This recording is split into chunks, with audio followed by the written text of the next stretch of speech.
বিসমিল্লাহির রহমানির রহিম।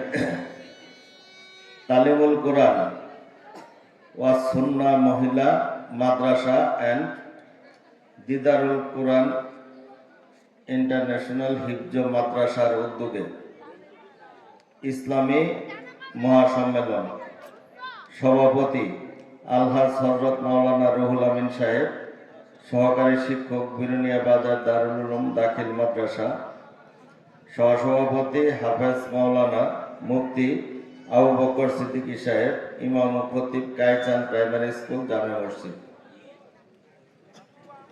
প্রধান আলোচক শাইখুল হাদিস হযরত মাওলানা মুফতি ফয়জুল্লাহ সাহেব, মুহতামিম জামিয়া আরাবিয়া তালিমুস সুন্নাহ মাদ্রাসা ও খতিব বাইতুল মামুর সুগন্ধা জামে মসজিদ নারায়ণগঞ্জ।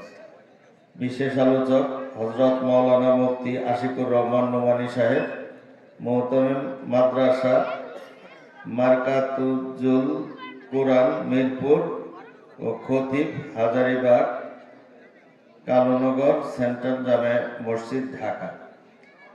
হাফেজ মাওলানা মুফতি হুমায়দি আহমদ সাহেব, খতিব স্কুল বাজার বড় মসজিদ ও শিক্ষা সচিব জামিয়া ইসলামিয়া দারুল সুন্নাহ মাদ্রাসা ভালুকা।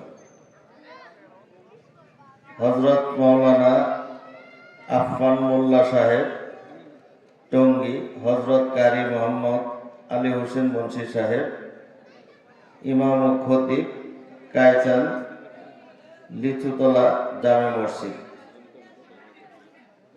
সহ আমাদের মধ্যে উপস্থিত আছেন আমাদের ময়মনসিংহ দক্ষিণ জেলা বিএনপি যুগ্ম আহ্বায়ক, বালুকা উপজেলা বিএনপি সিনিয়র যুগ্ম আহ্বায়ক রুহুল আমিন মাসুদ সাহেব, যুগ্ম আহ্বায়ক গুলজার হোসেন সাহেব, যুগ্ম আহ্বায়ক উসমান গনি মল্লিক মাখন সাহেব, যুবদল জেলা শাখার সহসভাপতি বালুকার সাধারণ সম্পাদক রাকিবুল হাসান রাসেল সাহেব, বালুকা বিএনপির নেতা বড়ডোবা ইউনিয়নের বিএনপির সাধারণ সম্পাদক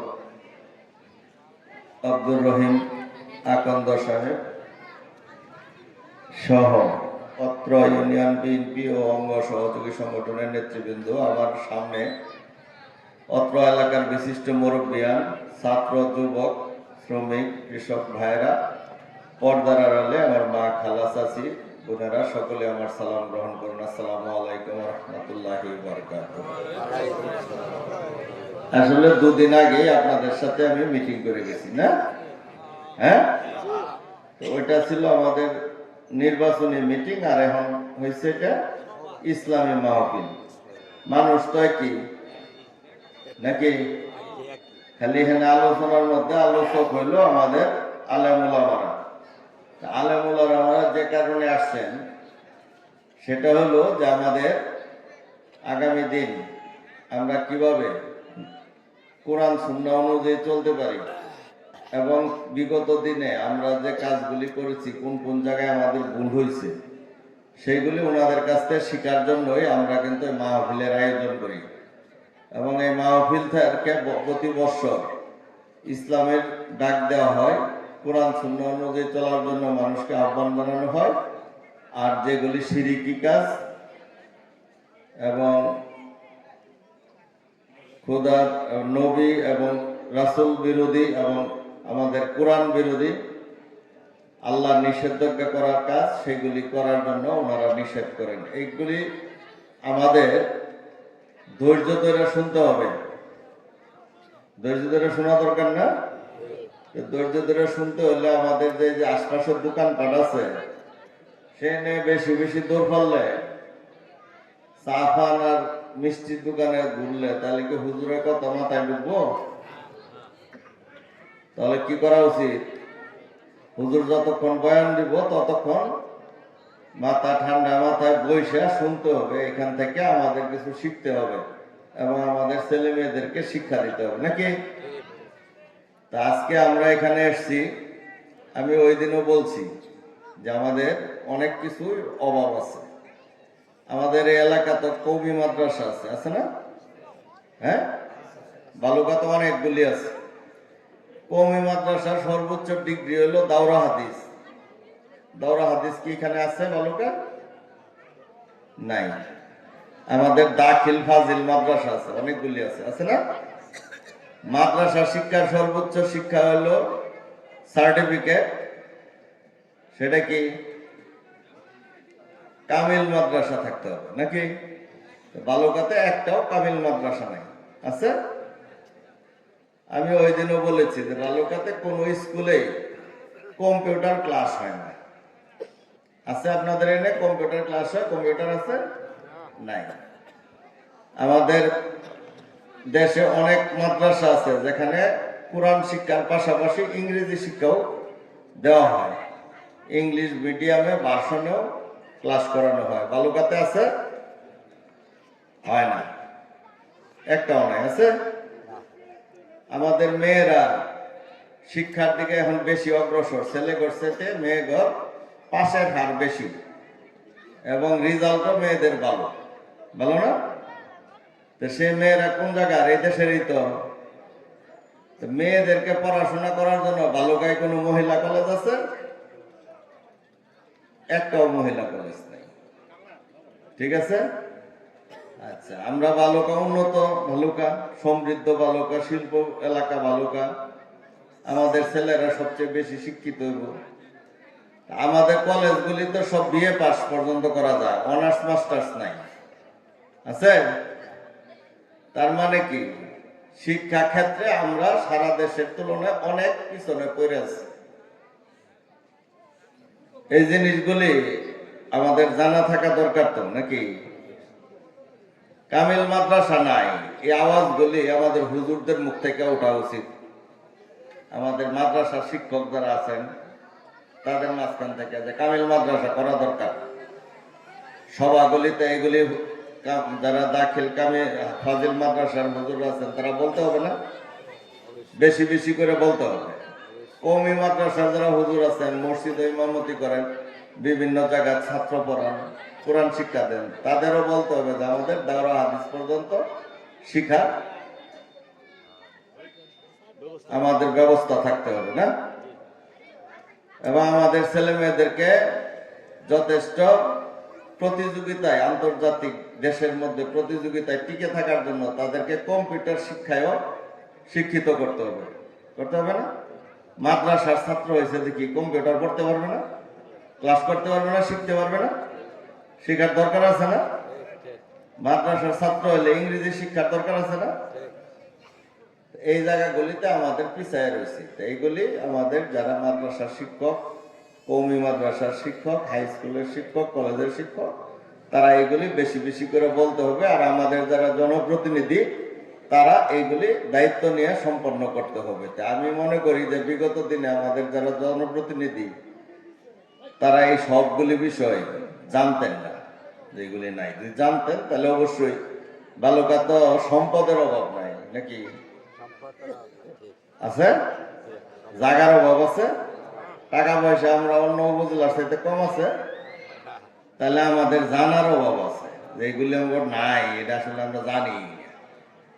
ঠিক আছে?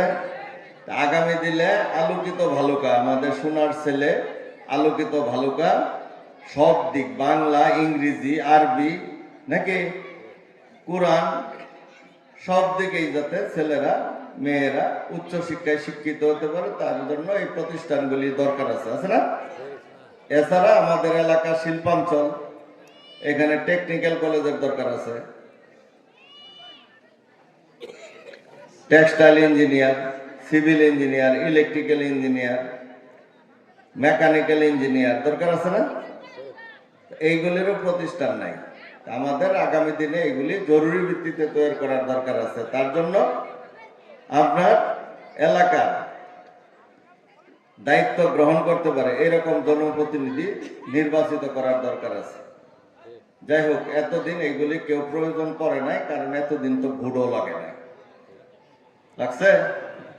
হ্যাঁ, যদি কেন্দ্রে যায় ভোট না দেওয়া লাগে তাহলে তো ওযু করারও দরকার পড়ে না নাকি?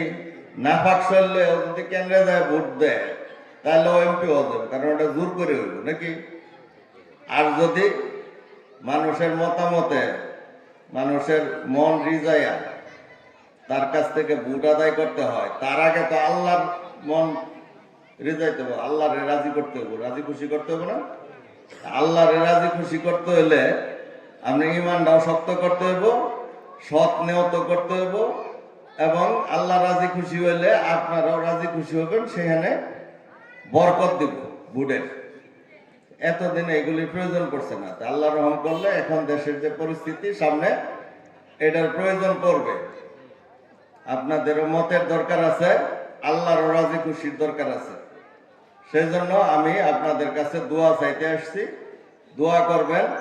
আর আপনাদের অধিকার প্রতিষ্ঠার জন্য দীর্ঘদিন নির্যাতনের শিকার হয়েছি, কারাভোগ করছি, পায়ে গুলিবিদ্ধ হয়ে অসুস্থ ছিলাম, দ্বিতীয়বার আবার পা ভাঙছি, এখনো অসুস্থ।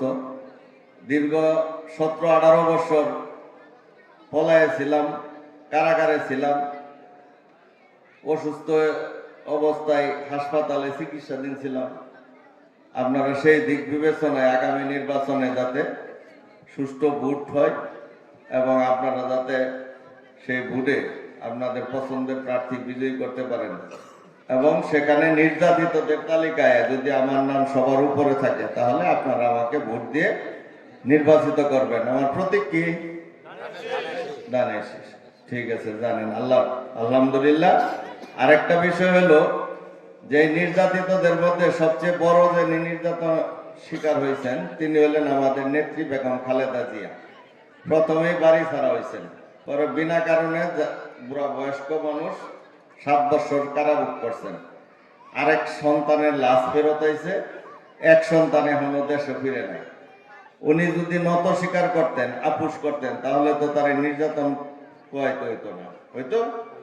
হ্যাঁ, তা উনি কেন আপুস করেন নাই? দেশের মানুষের অধিকার প্রতিষ্ঠার জন্য, আপনার ভোটের অধিকার, আপনার নাগরিক অধিকার প্রতিষ্ঠার জন্য উনি এই আন্দোলন করছেন, যে কারণে নির্যাতনের শিকার হয়েছেন। উনিও মজলুম।